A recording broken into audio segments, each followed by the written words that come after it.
Hello everyone, welcome back to Ranker JEE black book episode 2 में आप सभी का स्वागत है। आई होप आप लोगों ने एक बार खुद से ट्राई जरूर किए होंगे क्वेश्चंस को। अगर आपने खुद से एक भी बार ट्राई नहीं किया, डोंट स्पॉइल द क्वेश्चंस। बहुत अच्छे अच्छे क्वेश्चंस यार, अगर आप एक बार खुद से करते हो तो डेफिनेटली आपके माइंड का जो कॉन्सेप्ट है, आपका आईक्यू ज़्यादा से ज़्यादा डेवलप हो पाएगा। अगर आप ऐसे डायरेक्ट सोल्यूशन देखते हो फिर कोई मज़ा नहीं रह जाएगा। Moving for question number 11। कल हमने क्वेश्चन नंबर 10 तक कर लिया था, काफ़ी अच्छा आपका रिस्पॉन्स रहा। ठीक है, देखते हैं भाई क्वेश्चन क्या कह रहा है ना। Limit extending to pi by two sine x divided by cos inverse something दिया है। ओके, ये ब्रैकेट जो है ये GIF डिनोट करना चाहिए। ये छोटी छोटी चीज़ों का हमें बहुत ज़्यादा ध्यान रखना चाहिए, है ना। कई बार क्या होता है, एग्जामिनेशन में बच्चे मिस कर जाते हैं और उसका नतीजा क्या होता है कि आपके आंसर्स गलत आ जाते हैं। ठीक है, अगर हम पाई बाई टू रखें तो ऊपर साइन पाई बाई टू बन रहा है कितना भाई, 1 बन रहा है।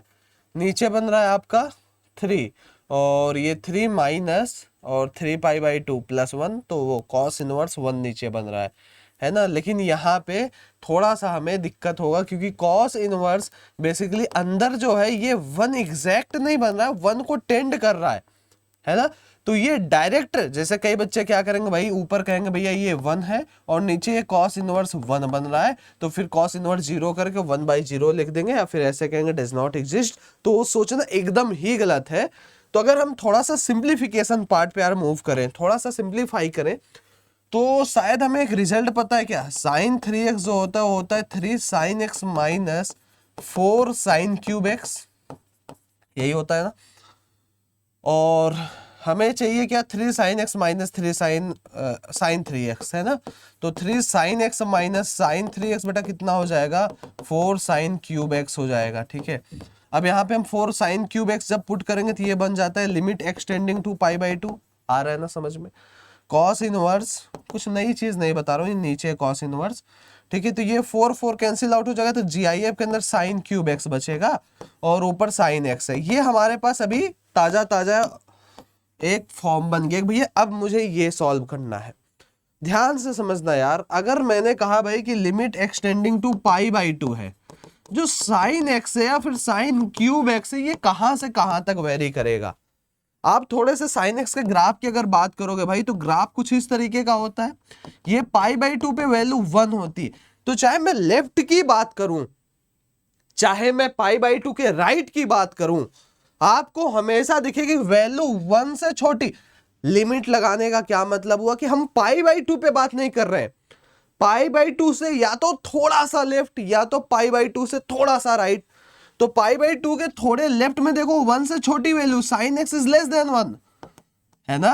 और पाई बाई टू के राइट में भी देखोगे तो sine x is again less than 1। तो जब limit extending to pi by two होगा तो sine x should be less than 1। तो साइन क्यूब एक्स भी सिंपली क्या होगा, लेस और इक्वल टू 1। इक्वलिटी लगाओ मत लगाओ कोई दिक्कत नहीं है, तो 1 से छोटा होगा। और अगर मैं GIF की बात करूं, जैसे मैं पाई बाई टू रखूं यार, GIF के अंदर 1 से छोटा, सपोज मैंने बहुत छोटी क्वांटिटी ले ली कुछ इस तरीके का, तो GIF ऑफ 1 से छोटा 0 होता है ना। तो क्या हो जाएगा भाई, कहोगे भैया ये हो जाएगा limit extending to pi by two sine x divided by cos inverse. इस GIF की वैल्यू कितनी आ गई, GIF के अंदर 1 से छोटा डाला तो 0 आ गया, कॉस इनवर्स 0। अब रख लो वैल्यू, ये कितना हो जाएगा, साइन पाई बाई टू होता है 1 divided by cos inverse 0, cos inverse cos pi by to, तो ये आंसर आ जाएगा 2/पाई। सवाल ठीक ठीक था, ऑप्शन नंबर ए। ठीक है, मजा आया। छोटे छोटे कॉन्सेप्ट है, आराम से अगर करते चलोगे तो काम अपना बन जाएगा। So correct answer is A. ठीक है, moving for question number 12, solution. क्या कह रहा भाई, let f be a continuous function on R such that f 1/4 to the power n is something, then f0 की हमसे वैल्यू पूछी जा रही है। अगर बेटा आपने खुद से एक बार सॉल्व नहीं किया है तो मेरी बात मानो, फिर आप रहने ही दो भाई। थोड़ा इससे मजे लो इस क्वेश्चंस के यार, इतना बढ़िया बढ़िया क्वेश्चन जल्दी मिलता कहाँ पे है। एक गेम की तरह जब तक आप पढ़ाई को नहीं समझोगे तब तक मजा खराब। मैं तो भाई कोई भी क्वेश्चन आता है मैं उसे एक चैलेंज की तरह लेता हूँ कि मजा आएगा यार इसे सॉल्व किया, जब पजल सॉल्व करो आप इसे। ठीक है, चलिए देखते हैं कि क्या कहानी है ना। ये हमें एक फंक्शन दिया कि f of 1/4 to the power n की वैल्यू इतनी है, पूछा then f0 is equal to कितना है। f0 मिलेगा कैसे यार, यहाँ पे मैं n की जगह क्या रख दूं, क्योंकि भाई अगर आप ये कह दो कि लिमिट n टेंड 1 रखोगे तो ये 1/4 के पावर n 0 होगा क्या, 2 पे 3 पे नहीं। हाँ अगर 4 के पावर इन्फिनिटी की बात करें तो 4 के पावर इन्फिनिटी भी इन्फिनिटी बराबर होगा। अरे 4 के पावर इन्फिनिटी में एक इनफाइनाइट क्वांटिटी ही होगी क्योंकि ये पॉजिटिव है, 1 से बड़ा है। और अगर आप यहाँ पे देखो 1 बाई इनफाइनाइट तब 0 बन जाएगा, तो limit n tending to infinite, ये अगर हम बात करें तो बेसिकली हम इसे लिख सकते हैं हमें यहां से 0 जरूर मिल सकता है, f0। So basically we have to solve, अगर मुझे f0 चाहिए so we have to solve limit n tending to infinite, और ये क्या है भाई sine e to the power n है और divided by e to the power n square है ना, प्लस यहाँ पे n square divided by n square plus 1 है। क्लियर है मामला। अच्छा अब एक लिमिट की बड़ी खास प्रॉपर्टी होती है यार कि लिमिट प्लस में भी डिस्ट्रीब्यूट, मल्टीप्लीकेशन में भी, डिवीजन में भी, पावर में भी, एक्सपोनेंशियल में भी। तो जब भी आपको, मेरी एक बात याद रखना, जब भी आपको दो अलग अलग प्लस के फॉर्मेट में दिखे तो दोनों लिमिट आप अलग अलग सॉल्व करना अकॉर्डिंग टू सिचुएशन। तो मैंने क्या किया, limit n tending to infinite sine e to the power n divided by e to the power n square को अलग लिया, और मैंने क्या किया भाई limit n tending to infinite और ये जो है n square by n square plus 1 इसको अलग लिया। फायदा क्या हुआ देखो ध्यान से यार, जब limit n tending to infinite होगा मतलब e to the power n क्या होगा, कहोगे भैया e to the power n भी टेंडिंग टू इनफाइनाइट होगा। आप यार हमेशा याद रखो साइन के अंदर कोई भी वैल्यू ले लो, आप साइन के अंदर कोई भी वैल्यू ले लो, उसकी मैक्सिमम वैल्यू 1 से -1 के बीच में लाई करेगी। सो ऊपर हमारे पास -1 to 1 कोई ना कोई वैल्यू होगी डेफिनेटली, और यहाँ पे क्या है कहोगे भैया e to the power n square की इनफाइनाइट क्वांटिटी है। तो आप जब इसको सॉल्व करोगे तो ओवरऑल ये 1 बाई इनफाइनाइट बन के ये क्वांटिटी 0 बना देगा, और इसे सॉल्व करना बहुत आसान है। कैसे सॉल्व करोगे, ऊपर नीचे आप n स्क्वायर डिवाइड कर दो 1 बाई 1 प्लस ये है ना। अब क्या है जब आप इनफाइनाइट रखोगे ये 0 बन जाएगा, तो यहाँ पे आपका 1 आ जाता है। तो ऑप्शन नंबर ए पे आप मार्क कर सकते हो, करेक्ट आंसर ए। तो बहुत आसान सवाल था ये वाला है ना, इसमें बस एक ही चीज सोचना था कि f0 हम कैसे फाइंड करें। मूविंग अहेड, क्वेश्चन नंबर 3 की बात करते हैं। जब भी फ्रैक्शनल पार्ट आपको दिखे लिमिट में, आप उसे थोड़ा थोड़ा GIF के साथ खेल सकते हो। एक इसके पहले मैंने प्रॉब्लम कराया था एपिसोड 1 में, जिसमें क्या था 4 बाई समथिंग था ना, 4 बाई x समथिंग, जो फ्रैक्शनल पार्ट में दिया था हमने उसे GIF में बदला था। ठीक है, तो सेम यहाँ पे काम करते हैं। देखो सिचुएशन के हिसाब से होता है, कभी कभी GIF को FPF में बदलते, कभी कभी FPF को GIF में बदलते, तो सब कुछ सिचुएशन के हिसाब से है। यहाँ पे क्या है, अच्छा जब भी ऐसे सवाल आते हैं ना, मैं तो कभी कभी एक रैंडम वैल्यू लेके चेक कर लेता हूँ। जैसे i इंटीजर तो मैं 4 माइनस ले लेता हूँ, 2 माइनस ले लो, 1 माइनस ले लो, है ना। तो इस तरीके से भी आप सॉल्व कर सकते हो। बोर्ड का सवाल तो है ना भी, है तो जेई का ही, तो आप जिस तरीके से भी आपको इजी लगे यू कैन।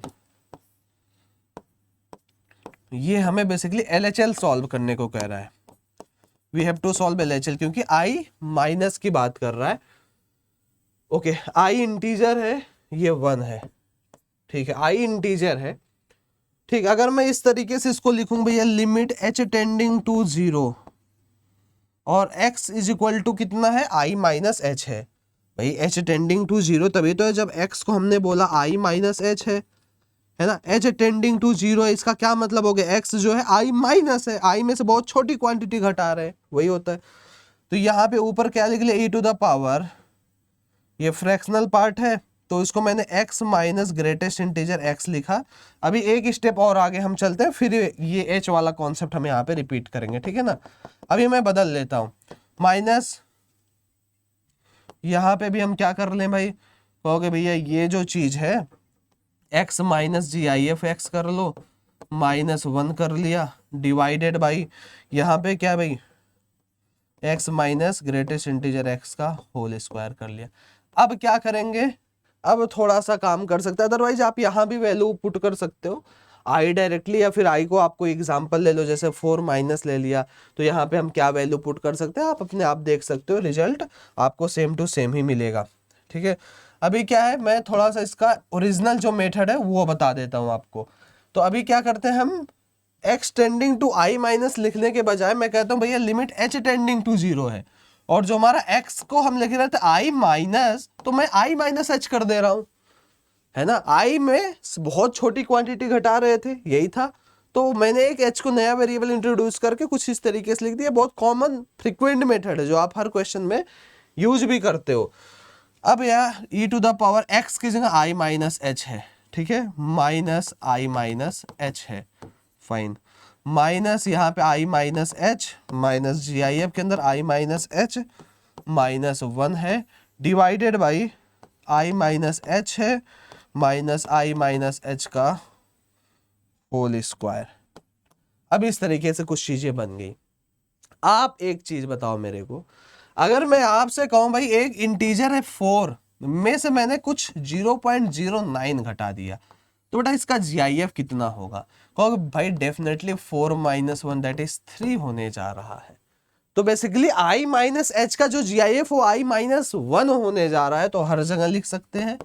तो limit h tending to 0 e to the power i minus h minus ये i माइनस 1 में लिख दिया, ठीक, माइनस यहाँ i minus h minus i minus 1 लिख दिया, minus 1 divided by i minus h minus i minus 1 लिख दिया और ये स्क्वायर कर दिया। ठीक है, अब है थोड़ा सा इसे सिंप्लीफाई कर लेते हैं यार। Limit h tending to 0 e to the power ये i गायब हो गया, क्या बचा 1 माइनस h बच रहा है, ठीक है, माइनस यहाँ भी i गायब हो गया और क्या बच रहा है भाई, तो भी i बच रहा है, नहीं i जो गायब हो गया अपना, ये h बच रहा है एक, तो वो भी माइनस सिंबल के साथ माइनस h, एंड यहाँ पे आपका प्लस 1 बच रहा है और ये माइनस 1 है, डिवाइडेड बाई यहाँ भी i गायब हो गया तो माइनस h प्लस 1 का होल स्क्वायर बच रहा है। अब h को 0 रखो ना, अब नहीं बन रहा अनडिटरमिनेट फॉर्म में, अब डायरेक्ट आप रख सकते हो, ठीक है। अब जैसे ही हम रखते हैं h को 0 तो ये बनता e, ठीक है, माइनस यहाँ पे 1 माइनस 1 डिवाइडेड बाई 1 का square e minus 2, B option e minus 2, answer B. ठीक है, तो इजी सवाल था, बस इसमें बच्चे थोड़े से कंफ्यूज हो जाते हैं, और ये जो बड़ा फ्रिक्वेंट मेथड आप जब एनसीईआरटी में भी पढ़ते होगे तो बड़ा कॉमन मेथड है। जैसे अगर मैं तुमसे कहूँ limit x tending to 2 minus f x बेटा लिखा है ना, यहाँ मैं यहाँ पे समझा देता हूँ, limit extending to 2 minus f x लिखा है, तो आप बुक्स में देखते हो कुछ इस तरीके से लिखता है limit h tending to 0 f of 2 minus h. देखो ये दोनों ही स्टेटमेंट एकदम बराबर है, क्यों? क्योंकि ध्यान से देखो यार, ये जो चीज लिखा है बेसिकली ये क्या, लिमिट एक्सटेंडिंग टू 2 माइनस, तो बेसिकली यहाँ पे क्या लिख रहे हैं, 2 माइनस है क्या, कहोगे 2 माइनस बेसिकली 2 से बहुत छोटा 1.99999 समथिंग, यही है ना। तो यहाँ पे भी आप देखोगे h टेंडिंग टू 0 मतलब h क्या ले रहे हैं भाई, 0 को बहुत अप्रोच करता हो कुछ इस तरीके की क्वांटिटी, और हम यहाँ पे ऊपर क्या लिख रहे हैं देखो ध्यान से, f 2 माइनस h, तो 2 माइनस 0.00 समथिंग, तो बेसिकली क्या ऊपर बच रहा है, क्योंकि भैया ये भी देखो अगेन 2 माइनस तो 1.99 समथिंग बच रहा है जो यहाँ पे बच रहा था, है ना। तो बात दोनों बराबर ही है, बस ये लिखने से क्या है कि थोड़े से कैलकुलेशन हमारे ईजी हो जाते हैं। आई होप समझ में आ गया होगा। Okay, moving for question number 3। एक बार आप इसे फिर से वीडियो रोक के करने की कोशिश करो, है ना। देखो यार अगर ऐसे ही महाभारत की तरह देखोगे फिर मजा नहीं आएगा, कोई फायदा नहीं। फिर यहाँ पे क्या है हमारे पास, लिमिट एक्सटेंडिंग टू इनफाइनाइट, अच्छा e to the power 11x, okay, minus 7x, infinite के पावर इनफाइनाइट टाइप बन रहा है। तो जब भी यार मुझे ऐसा कुछ दिखता है और जहां मुझे पावर में कुछ दिख जाता है तो मैं सिंपली क्या करता हूं, इसे मैंने l मान लिया कि भाई ये जो लिमिट है ये l है, और मैंने एक काम किया दोनों साइड log ले लिया, तो log l is equal to 1/3x नीचे आ जाएगा। log की बेसिक प्रॉपर्टी तो आपको पता ही है, पता है ना यार, क्या हो गया, क्योंकि भैया ये बन गया बेसिकली log, मैं एक स्टेप फिर से वही चीज लिख रहा हूँ बस ऊपर नीचे करके ताकि आपको ये चीज बेसिकली है हमारे पास। इस लिमिट को मेरे को सॉल्व करना है। कैसे सॉल्व होगा भाई? क्योंकि भैया ऊपर भी इनफाइनाइट टाइम, नीचे भी इनफाइनाइट टाइम, लॉग इनफाइनाइट पे इनफाइनाइट ही होता है ना, इस तरीके का लॉग बनता है। ठीक है, बेस ई है। तो चलो सॉल्व करते हैं। लॉग एल, अच्छा अगर इनफाइनाइट बाय इनफाइनाइट बन रहा है तो लॉपिटल लगाया जा सकता है। तो ये क्या कर देते हैं, लिमिट एक्सटेंडिंग टू इनफाइनाइट। ठीक है, ऊपर लॉपिटल लगाओगे तो ये नीचे आ जाएगा, ई के पावर 11 एक्स माइनस 7 एक्स। ठीक है, ये अभी ऊपर वाला मैं सेपरेटली सॉल्व कर रहा हूँ। फिर ऊपर जब करोगे तो 11 e to the power 11 x, 11 के साथ ही एक्स एसोसिएटेड है ना, 11 e to the power 11 x minus 7। ठीक है, और ये आपका बेसिकली यहाँ पे 3 बन जाएगा। Again infinite by infinite type दिख रहा है तो फिर से मुझे लॉपिटल लगाना पड़ेगा। लॉग एल है ये, this is l, fine, okay. Then limit extending to infinite, ऊपर करोगे तो 11 11 एम, चलो 11 into 11 e to the power 11 x हो जाएगा, 7 इस बार गायब हो जाएगा, और नीचे 3 तो एज इट इज रहेगा, और यहाँ पे क्या बचेगा 11 e to the power 11 x minus 7। Again अभी भी देखो काम आसान नहीं हुआ, फिर से हमारे पास क्या है, ये इनफाइनाइट बाय इनफाइनाइट टाइप बन रहा है, तो फिर से लगा लेते हैं लॉपिटल। अच्छा जरूरी नहीं कि यार कोई भी प्रॉब्लम सॉल्व करने का एक ही तरीका हो सकता है, आपको कुछ और स्ट्राइक करो, आप डेफिनेटली उससे कर सकते हो। फिर क्या होगा 11 गुणे 11 गुणे 11 e to the power 11 x, नीचे क्या है भैया 3 तो एज इट इज रहेगा, फिर 11 गुणे 11 e to the power 11 x, ये बन गया। तो 2 तो इससे गायब हो गया, तो क्या बचा 11/3 बचा लॉग एल। तो एल कितना आ जाएगा ई टू द पावर 11/3, ऐसा कुछ दिख रहा है, ऑप्शन नंबर डी दिख रहा है। तो answer is correct D, fine. ठीक है, तो ये इजी सवाल लगा मेरे को, लॉपिटल सिंपली लगाना था। Okay, moving for question number 15। क्या है भाई, द वैल्यू ऑफ, ओके ये थोड़ा सा दिख रहा है कठिन, ठीक है। अच्छा ये देखो, ये मेरे को स्ट्राइक किया कि ये चीज अगर आप सेपरेटली देखो, किसी को कुछ समझ में आया क्या, ये चीज क्या लिखी है? मेरे को तो चमक गया भाई, क्या लिखा है आप देखो ध्यान से, मैं इसे फिर से रिक्रिएट करता हूं। r इज इक्वल टू 0 से n, n सी आर, ठीक है, x to the power r। अभी मैं इसे x सिंपली बोल रहा हूँ, या फिर आप कंफ्यूज ना हो, x वहां इंक्लूडेड है तो मैं इसे z बोल देता हूँ, एक मैं जनरल बात कर रहा हूँ। ये चीज क्या हो, सो यार this is the expansion of 1 plus z to the power n। What is this? This is the expansion of 1 plus z to the power n यार। अगर आपसे मैं कहूँ 1 plus z to the power n का expansion लिखो तो बेटा कैसे लिखोगे? तो भैया ये कुछ इस तरीके से लिखेंगे, जेड के पावर 1 nc2 जेड के power 2 plus dot dot dot dot ncn Z के पावर n। वही तो ये लिखा है, जैसे जैसे आर रखो nc0 जेड के पावर 0 मिल गया, nc1 जेड के पावर 1 मिल गया, nc2 जेड के पावर 2 n तक जा रहे हैं, तो वही चीज तो लिखी। So basically what is this? This is the expansion, this whole term is the expansion of 1 plus this 1 to the power n। तो थोड़ा सा आगे बढ़ते हैं, limit extending to 0, 1 minus 2x to the power n, और ये चीज क्या लिखी भैया 1 प्लस, और यहाँ पे क्या है z की जगह अब हम क्या लेंगे, तो भैया ये ले लेते हैं x plus x square divided by 1 minus 2x to the power n। ठीक है, अब हम क्या करते हैं भाई, ये टोटल के पावर हमारे 1/x है सिंपली, फाइन। अच्छा अब इसके हम आगे बढ़ने की कोशिश करते हैं। ये लिमिट एक्सटेंडिंग टू 0 है ना, और थोड़ा सा इसे शायद सिंप्लीफाई करें तो कुछ काम बन जाएगा, और ये जाएगा इधर, तो क्या बन रहा है एक्स स्क्वायर, ठीक है, और ये जो 1 रहेगा तो रहेगा ही रहेगा, माइनस 2x प्लस एक्स, तो ये माइनस एक्स के पावर n रहेगा, और ये नीचे जो है 1 माइनस 2x के पावर n, देखो कुछ कैंसिल आउट हो गया अपना, है ना, this one is going to be cancelled out. अब देखो हमारे पास एक बड़ा ही सिंपल सा लिमिट बचा है सॉल्व करने के लिए, आप ध्यान से देख रहे होगे तो आपको पता चल रहा होगा कि लिमिट एक्सटेंडिंग टू 0 है ना, और यहाँ पे क्या है हमारे पास simply 1 plus x square minus x, इसे मैं अलग दिखाता हूँ, और ये सो व्हाट इज दिस, अगर आप 0 यहाँ पे पुट कर दो तो ये 1 बचा नीचे और ऊपर infinite, this is the form of 1 to the power infinite, और उसे कैसे सॉल्व करते हैं ये बच्चा बच्चा जानता है यार, कि हम उसे लिखते हैं e to the power limit x tending to 0 this f x square minus x multiplied by this so into 1/x, so इस तरीके से बन जाएगा। 0/0 है, लॉपिटल लगा लो या फिर डायरेक्ट कैंसिल आउट कर दो यार, है ना, कैंसिल आउट ही कर देते हैं। तो ये क्या बन गया, कहोगे भैया x -1 बना, 0 रखो तो e to the power -1। Oh n हम भूल गए क्या, ये n को हम भूल रहे थे, ये n/x है बेसिकली, है ना, ये n/x है। So this one is going to be n/x, so here n, so n e to the power -n, so option number B is correct and the correct answer is answer B. ठीक है, तो अच्छा सवाल था, बस यहाँ पे ये जिसको क्लिक कर गया काम हो गया, और यही टाइप के सवाल आजकल जेईई में पूछ रहे हैं, तो बी अवेयर, थोड़ा सा बच के रहो। समझ में आ गया होगा, अच्छा ना समझ में आया करे आप कमेंट बॉक्स में पूछ लिया करो। Okay, moving for this question, ये क्या कहना चाह रहे हैं भाई साहब, देखा जाए। For a certain value of c is finite and non zero. अच्छा, ये जो लिमिट है ये कह रहा है कि एक फाइनाइट है और नॉन जीरो, मतलब इनफाइनाइट नहीं है और ना जीरो है। सो दिस लिमिट इज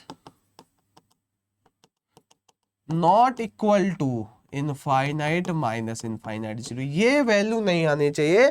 और जैसा भी हमें देख के लग रहा है कि ये कुछ उस फॉर्म में आ रहा है, वही ये भाई साहब पूछे कि ऐसी कौन सी सी की वैल्यू है ना, यही है। Then the value of limit is, नहीं फिर लिमिट की आपसे वैल्यू पूछा है, for a certain value of c finite and non zero then the value of limit is. अब बताओ भाई कैसे चमकाया जाए इसे, आ रहा है किसी के दिमाग में कुछ आइडिया? एक बार ऐसे मैं रीराइट करता हूं तो शायद कुछ स्ट्राइक करे। Limit extending to infinite, GIF तो नहीं है ना, ठीक है, x to the power 5 7x to the power 4 प्लस 2 to the power c minus x। अगर इस x की बात हम करें और x को हम बाहर निकालें और सिर्फ एक चीज पे डिपेंडेंट रहे ताकि हम उसे मिनिमाइज करें, मैं ऐसा कुछ चाह रहा हूं कि हम किसी ऐसा कुछ एक वैल्यू हो, जैसे x है तो सिर्फ एक x डिसाइड करे कि ये इनफाइनाइट हो जाएगा या माइनस इनफाइनाइट। तो ऐसा करने के लिए ऐसा मैं इस x को बाहर लेता हूं, ठीक है ना। उस x को अगर मैं बाहर लूंगा तो ठीक है, मुझे यहां से भी एक x निकालना पड़ेगा ना, तो इसमें भी कुछ मुझे काम करना पड़ेगा। तो इसका जो हाईएस्ट पावर मैं कॉमन ले लेता हूँ ताकि जैसे इनफाइनाइट रखूंगा बाकी सब जीरो हो जाए। तो अगर मैं x के पावर 5 इसमें से कॉमन लूंगा तो ऑटोमेटिकली x के पावर 5c बाहर आएगा क्योंकि ऊपर c बैठा है। तो यहाँ 1 बचेगा प्लस 7/x बचेगा और plus 2 divided by x to the power 5 के पावर c बचेगा माइनस x। एक स्टेप लो मैंने आपके सहूलियत के लिए और लिख दिया। ऐसा मैंने क्यों किया, मैं एक एक स्टेप आपको समझाते चल रहा हूं ताकि यहाँ पे सिर्फ एक x डिसाइड करे बाकी इनफाइनाइट रखते ये भाई साहब जीरो हो जाए। अभी ये x मेरे को फंसा, मैं इसे भी एक में कन्वर्ट करना चाहूंगा, मैं इस x को भी बाहर ले लूंगा तो पूरे में से मैं x, यहाँ से भी x, यहाँ से भी x, जब मैं यहाँ से x बाहर लूंगा तो क्या बचेगा, x के पावर 5c माइनस 1 बचेगा। ठीक है, आगे बढ़ते हैं थोड़ा सा, चलिए नेक्स्ट पेज पे से करते हैं। अब limit extending to infinite x to the power, basically x हमने कॉमन लिया तो x to the power 5c minus 1, और ये क्या बच रहा है भाई 1 प्लस 7/x, और क्या बच रहा है plus 2/x to the power 5। ठीक है, और इधर -1 बचेगा। अब हमें यहाँ पे थोड़ा सा दिमाग लगाने की जरूरत है। Limit x tending to infinite x, और ये दिया है, ये इनफाइनाइट भी नहीं होना चाहिए, माइनस इनफाइनाइट भी नहीं और जीरो भी नहीं होना चाहिए। बहुत अच्छे। अच्छा, अगर यार इसकी बात मैं करूं, ये जो पावर है, इफ आपको समझ पा रहे हो क्या, 5c minus 1 is greater than 0, समझो ध्यान से। जैसे बेटा आप इनफाइनाइट रखोगे, पॉजिटिव क्वांटिटी है राइट साइड में एक्स एक्सिस के, ठीक है। ओवरऑल मुझे करना क्या है कि भैया ये पावर c है, ठीक है ना। मुझे अगर ये क्वांटिटी पॉजिटिव दिख गई, अगर मुझे ये क्वांटिटी पॉजिटिव दिख गई तो पॉजिटिव इंटू इनफाइनाइट तो प्लस इनफाइनाइट बन जाएगा। तो अगर मैं 5c-1 को ग्रेटर देन 0 रखूंगा तो ये क्या बन रहा है, a⁴x टाइप बन रहा है, और जहां पे x क्या है, ग्रेटर देन 0 है। आपको पता है ना a⁴x का ग्राफ कुछ ऐसा होता है, और जैसे x ग्रेटर देन 0 की हम बात करते हैं, a⁴x is always greater than 1 for all x is greater than 0। तो for all 5c-1 greater than 0 हमें ये वैल्यू हमेशा 1 से बड़ी मिलेगी, और जैसे इनफाइनाइट इसमें रखते ये तो 0 है, तो 1 से बड़ी में से 1 घटाओगे तो क्या आएगा, पॉजिटिव आएगा।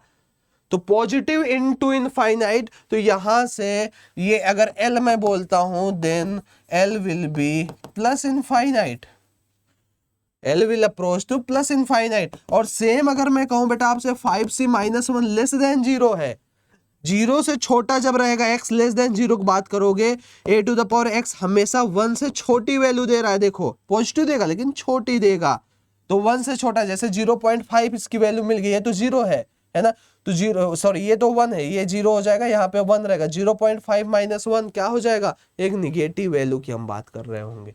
तो यहाँ पे आप ध्यान से देखोगे तो ये वैल्यू यहाँ पे L क्या हो जाएगा, माइनस इनफाइनाइट को टेंड करेगा।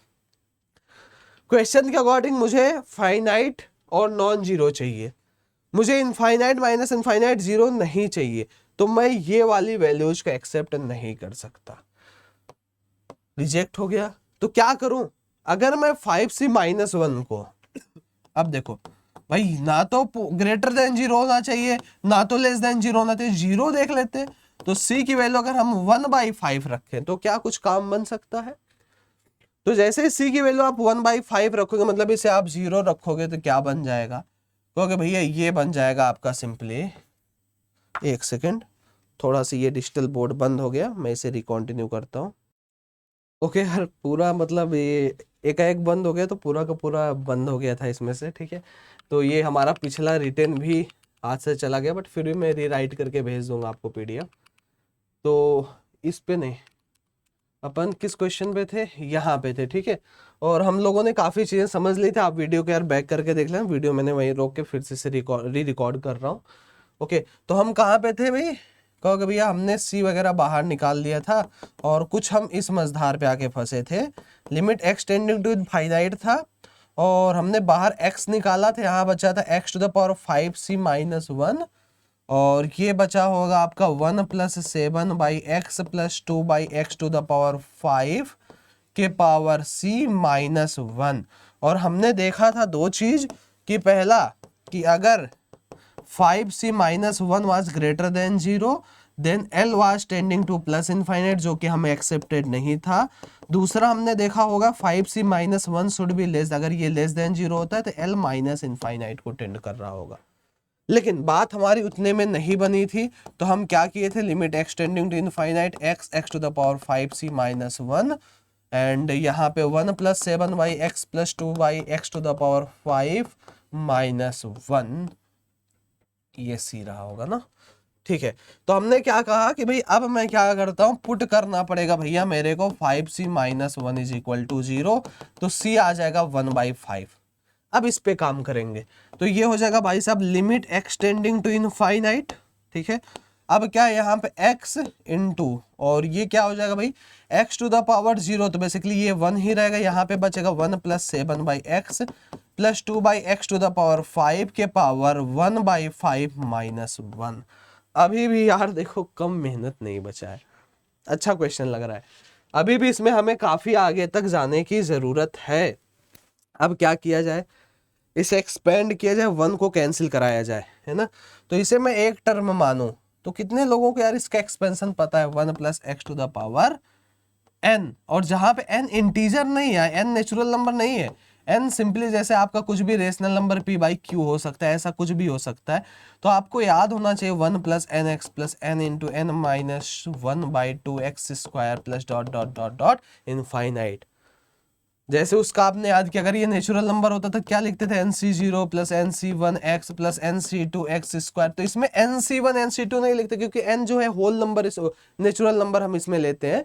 तो बेसिकली इसमें क्या है, ये जो अगर आप सॉल्व करोगे nc0 तो ये देखो 1 ही बनता है, nc1 करते हो तो n ही बनता है, nc2 आप करते हो तो ये n × n - 1 / 2 बनता है, तो उसको एक्सपेंड करके इस वाले एक्सपेंशन में लिख देते, दोनों ही एक्सपेंशन एकदम इंटर रिलेटेड है, ठीक है। तो चलो अब लिखने की कोशिश करते हैं, limit extending to infinite x into, अब 1 प्लस दिस मच के पावर 1/5, तो क्या लिखेंगे, सबसे पहले 1 प्लस, अब n की जगह क्या है, ये 1/5 है, ये वाला term 7/x plus 2/x to the power 5, फिर प्लस क्या करेंगे, फिर प्लस में ये basically n minus 1/2x square लिखेंगे, लेकिन हमें उतने आगे तक जाने की जरूरत ही नहीं है ना।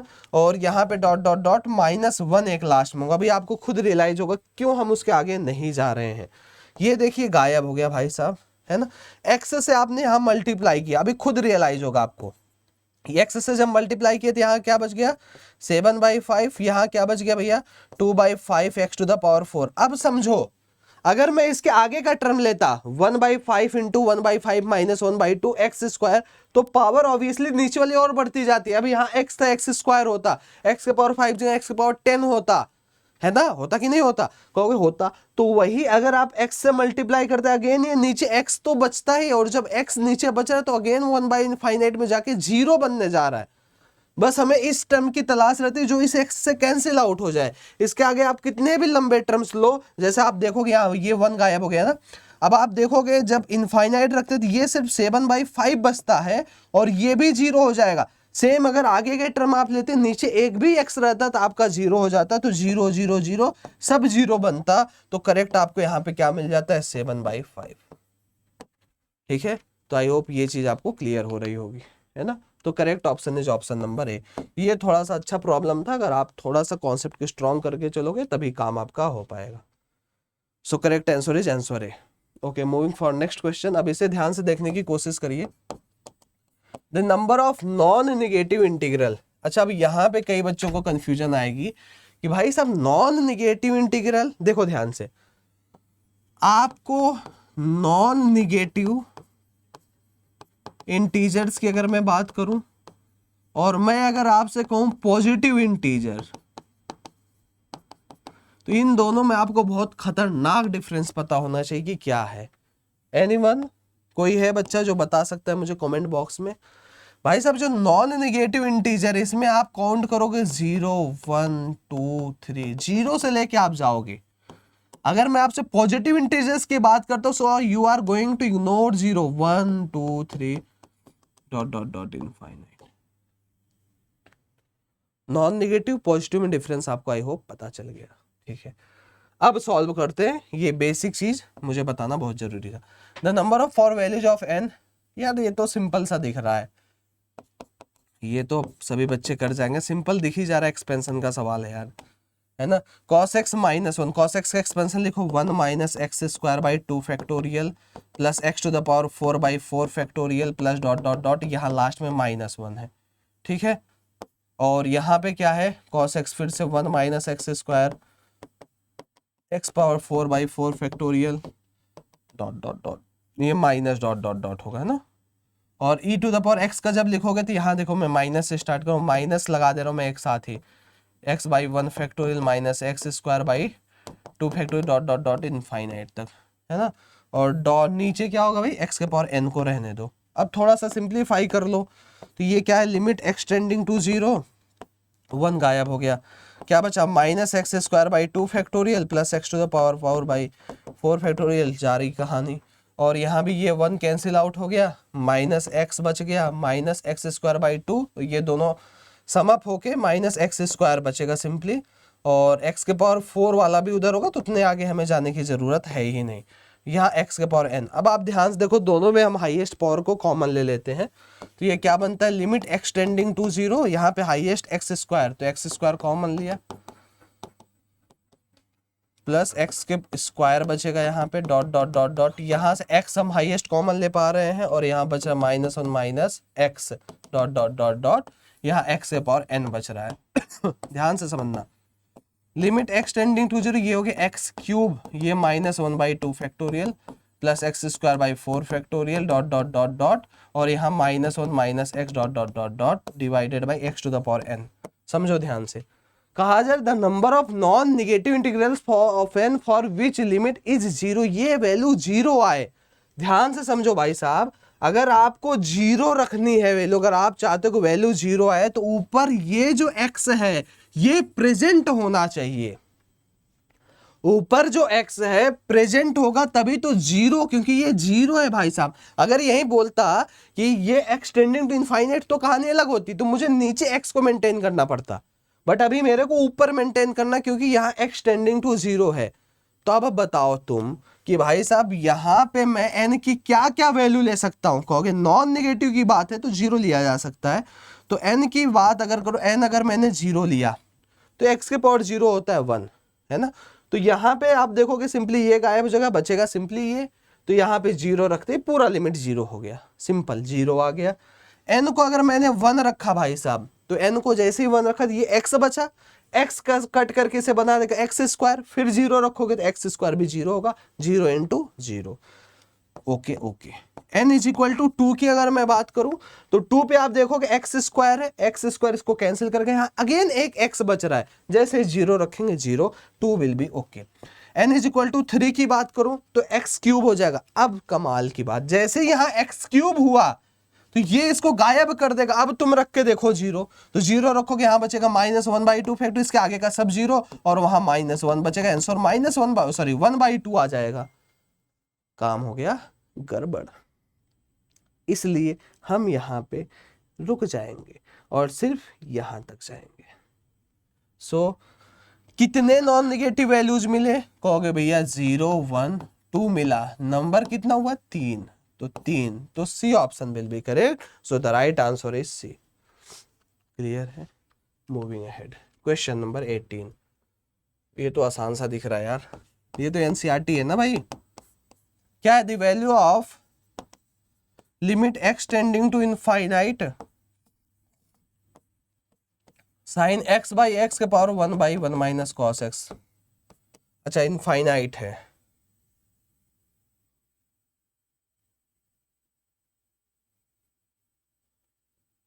साइन इनफाइनाइट बाई इनफाइनाइट तो नहीं होता है जीरो, तो कैसे काम किया जाए, कुछ और दिमाग लगाते हैं भाई, है ना। ऐसा है कि लिमिट ले लेते हैं, ये एल मैं बोलता हूँ, लॉग ले लेते हैं। देखो जब मुझे कुछ नहीं समझ में आता है तो मैं कुछ भी करता हूँ भाई, ठीक है, वही हैबिट आपको भी डालनी है यार।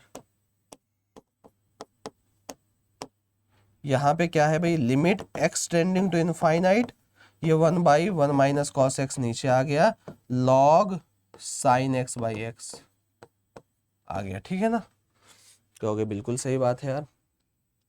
अब क्या कहानी की जा सकती है, ओके, है ना। अभी ऐसा है कि ये limit x tending to infinite है, ये क्या है ऊपर log sine x minus log x है, ठीक है, और डिवाइडेड बाई क्या है भाई साहब, कहोगे भैया 1 माइनस कॉस एक्स है। कुछ काम बनेगा क्या, कहोगे भाई इनफाइनाइट है तो कैसे काम बनेगा। ठीक है यार, अभी इनफाइनाइट की बात कर रहे हैं तो लॉग के अंदर साइन एक्स है, उधर लॉग एक्स है, 1 माइनस कॉस एक्स है, तो कॉस के अंदर भी इनफाइनाइट आ रहा है, ठीक। तो इस तरीके से तो ये काम नहीं बन रहा, 1/1 माइनस कॉस एक्स है, साइन एक्स बाई एक्स है, और limit x tending to infinite है। मेरे हिसाब से यहाँ जीरो रहता है यार, मुझे इस क्वेश्चन को चेक करना पड़ेगा, बिकॉज मुझे ऐसा फील हो रहा है कि यहाँ पे जीरो होना चाहिए था। आई थिंक ये मिस टाइप हो गया है, बुक लाके चेक करना होगा। Okay, not wasting the time, ऐसा है कि हम मूव करते हैं क्वेश्चन नंबर 19 पे, ठीक है। क्या है भाई, if limit x tending to infinite root x square minus x plus 1 minus x minus b बराबर 0, then for k is greater और इक्वल टू 2। देखो ये सब जो भी यार छोटी छोटी हमें चीजें दी रहती हैं, इसे कभी भी आप इग्नोर मत करो। अगर आपने इसे इग्नोर कर दिया फिर काम देखो गड़बड़ हो जाएगा भाई। देन आपसे एक चीज पूछा जा रहा है कि limit n tending to infinite sec to the power 2n के फैक्टोरियल और पाई b की वैल्यू क्या है। तो भाई ये बताने के लिए मेरे को तो b की वैल्यू चाहिए होगी, और b की वैल्यू निकलेगी कहां से, b की वैल्यू मैं निकालूंगा कहां से, कहोगे भैया आप b की वैल्यू यहां से निकालोगे। क्लियर है। ठीक है भाई, अब कैसे इसे सॉल्व किया जाए? कहोगे लिमिट, कह रहे किसी भी तरीके से, जब भी आपको इस तरीके का प्रॉब्लम, आप रेशनलाइजेशन बहुत अच्छी तरीके से जानते हो। लिमिट एक्सटेंडिंग टू इनफाइनाइट है, ऐसा है कि भैया इनफाइनाइट में खेलना थोड़ा सा कठिन लगता है, तो एच टेंडिंग टू 0 ले लिया, तो x क्या हो जाएगा? x को बेसिकली हम बोल रहे हैं 1/h है सिंपल है ना, तो ये हो जाएगा √1/h² minus 1/h plus 1 minus a/h minus b। इसी को मुझे सॉल्व करने की जरूरत है भाई साहब। तो ये हो जाएगा लिमिट h टेंडिंग टू 0, ये बनेगा रूट के अंदर भैया कितना 1 माइनस h प्लस h², और रूट के अंदर h² हटेगा तो ये h आ जाएगा, माइनस a/h है। अच्छा डायरेक्ट इसे पूरे के ही साथ ले लेते हैं, तो ये माइनस bh हो जाएगा, है ना। तो ये h यहाँ से हटा देता हूँ, ठीक है, डायरेक्ट हमने यहाँ पे लिख दिया इसे। अब देखो ये ऊपर अगर हम 0 रखते हैं, है ना, तो ये क्या बनेगा भैया? कहोगे भाई अगर आप यहाँ पे 0 रखोगे, चूंकि ये लिमिट क्या भैया, ये 0 आ रहा है, मतलब एक फाइनाइट वैल्यू आ रहा है। अब ये लिमिट अगर एग्जिस्ट करेगा तो डेफिनेटली ये अनडिटर्मिनेट फॉर्म में बनेगा, तभी हो पाएगा क्योंकि नीचे 0 हो रहा है। तो जब यहां रखेंगे नीचे तो 0 बन रहा है, लेकिन ऊपर देखो ये 1 बन रहा है, माइनस a प्लस 0 बन रहा है। तो मुझे a को, ऐसे प्रॉब्लम्स आपने बहुत सॉल्व किए होंगे लिमिट में, मुझे मजबूरन a को 1 पुट करना ही होगा। I have to put this, ताकि ये 0/0 फॉर्म में बनो, लॉपिटल लगा के हम आगे काम कर सके, तभी मेरे को एक फाइनाइट वैल्यू मिलेगी। तो a को हमने 1 रख लिया। अब क्या कहानी है, लिमिट h टेंडिंग टू 0, है ना, ये क्या हो जाएगा भैया, √1 minus h plus h² minus 1 minus bh divided by, यहाँ h है, एक बार लॉपिटल लगा लो, ये 0 आएगा, ठीक है। अब लॉपिटल लगा लो एक बार, तो ये कितना हो जाएगा 1/2 √1 minus h plus h², chain rule भी लगाएंगे, ये हो जाएगा -1 प्लस 2h, -1 का होता है 0, यहाँ माइनस b बचेगा और नीचे 1 बचेगा, this should be equal to 0। अब h को आप क्या रखोगे, 0 पुट कर दो, तो ये बन गया कितना भाई, 0 जैसे पुट किया तो -1, यहाँ नीचे बच गया 2 minus b is equal to 0, तो b कितना आ गया भाई साहब, -1/2। ये b की मेरे को वैल्यू मिल गई, ठीक है। a आ गया भैया 1, b आ गया -1/2, और मुझसे पूछा क्या जा रहा है, अब इस पे हम थोड़ा सा फोकस करते हैं। पूछा हमसे जा रहा है limit n tending to infinite, limit n tending to infinite sec to the power 2n, ध्यान से देखो एक एक टर्म को, k फैक्टोरियल पाई b, वाह भाई, देख रहे हैं क्या दिमाग है। अब समझने की कोशिश और करते हैं। जो k है भाई साहब, ये ग्रेटर और इक्वल टू 2 है, k इज ग्रेटर और इक्वल टू 2, मतलब क्या समझ में आ रहा है कि भैया ये जो k का फैक्टर उसमें 2 हमेशा प्रेजेंट होने जा रहा है, और b की वैल्यू -1/2 लगाते हैं थोड़ा।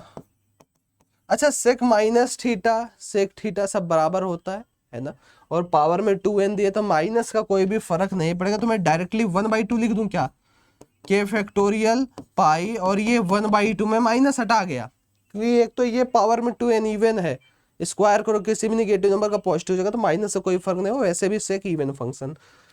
अब क्या है, ध्यान से समझो, ये सेक n पाई जैसा दिख रहा है कि n π/2 जैसा दिख रहा है।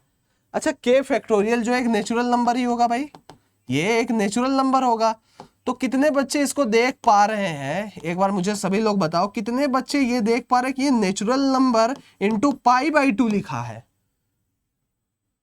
अगर ये देख पा रहे हो फिर आपसे ये क्वेश्चन नहीं बनेगा।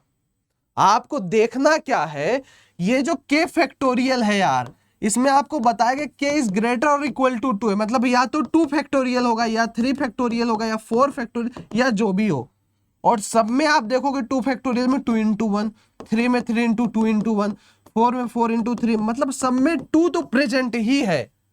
तो ये 2 इस 2 को कैंसिल आउट करेगा ही, और इस 2 को अगर हटा के देखो तो ये 2 टाइम्स नेचुरल नंबर, ये 2 times natural number, 2 times natural number सब में लिखा है, तो 2n है। तो बेसिकली ये चीज लिखा क्या है, sec के पावर 2n, ये n पाई लिखा है, और sec n पाई क्या होता है, sec n पाई क्या होता है, कहोगे भैया जो sec n पाई है तो +1 होता है या -1 होता है, लेकिन यहाँ पे पावर में 2n है, तो भैया चाहे +1 लिखो चाहे -1, पावर में जब 2n लिखोगे तो ये वैल्यू हमेशा 1 आएगी। अब 1 क्या था, a था, तो option number A is correct. A ही तो था 1, बस। तो ये प्रॉब्लम यार अच्छा था, लास्ट में थोड़ा सा आपको घुमा सकता था। क्लियर है, आगे बढ़ते हैं।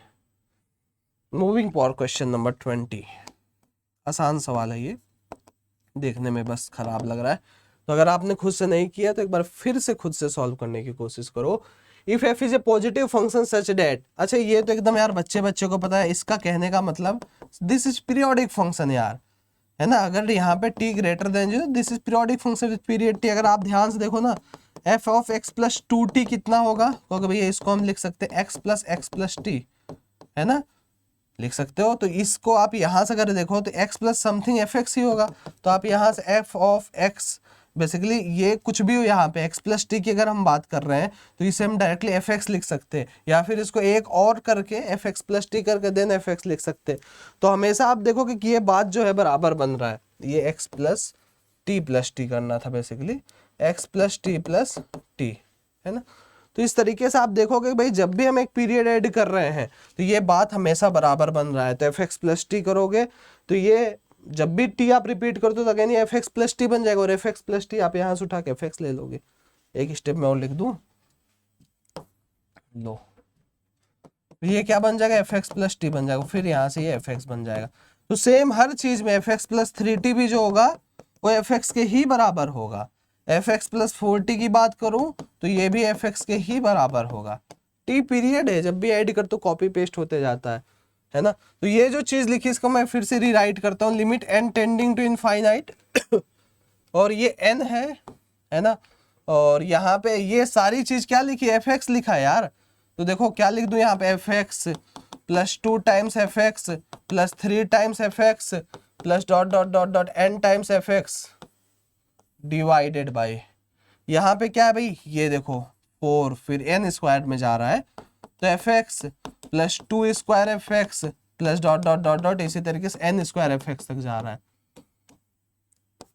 ठीक है, कोई दिक्कत नहीं। fx ऊपर नीचे से कैंसिल आउट हो गया सॉरी, बचा क्या, इस तरीके का कुछ 1 + 2 स्क्वायर + ... n स्क्वायर, बस यही तो बचा है। ये बहुत आसान सवाल था, बेहद आसान, ये हर बच्चा कर लेगा। n × n + 1/2 रखा, sum of n natural number, sum of n square, first square of n natural number, 2n + 1 divided by 6 किया, ये गायब हो गया। बचा क्या, कहोगे 3n divided by 2n + 1, limit n tending to infinite, n से ऊपर नीचे डिवाइड किया, बच गया 3/2 इज द राइट आंसर। तो option number C is correct, so answer C is correct. ठीक है, हो गया यार सारा सवाल सॉल्व, आज के 10 के 10 हो। इसमें मामला फंस रहा था ना,